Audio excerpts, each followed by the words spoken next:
Macam mana Presiden amanah dan juga pemimpin-pemimpin amanah boleh create sebuah parti yang begitu fleksibel yang tidak ada parti lain. Parti lain cuba nak fleksibel tapi tak boleh. Oh. Tapi amanah ni dia boleh buat jadi fleksibel.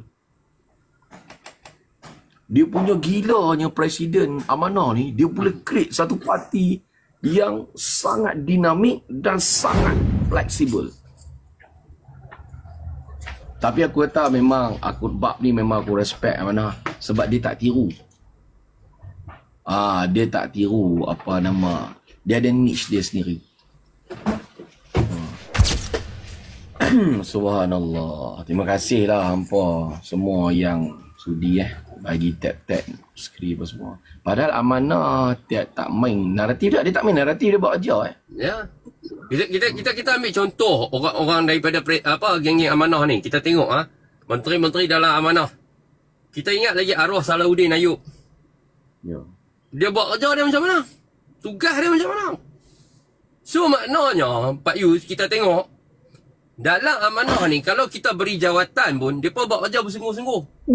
Boleh buat.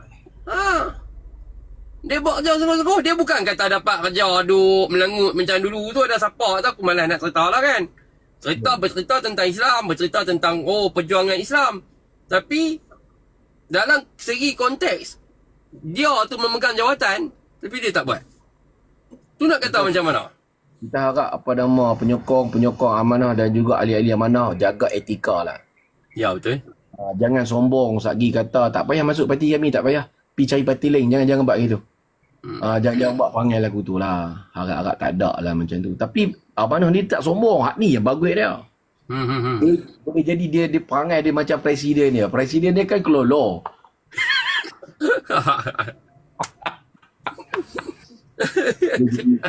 Hangat presiden marah oi. Dia marah ni yang tengok ni. Oi, dia komen. Satu lagi depa kata amanah ambil DAP duk support apa semua. Kira satu parti disupport oleh parti yang tak ada kena-mengena dengan parti dia. Itu satu keunikan kepada sebuah parti. Betul? Aku tak tahulah ya ataupun tidak, tapi dia berkata amanah ni dapat support daripada DAP. Kalau dapat support daripada DAP memang dahsyat betul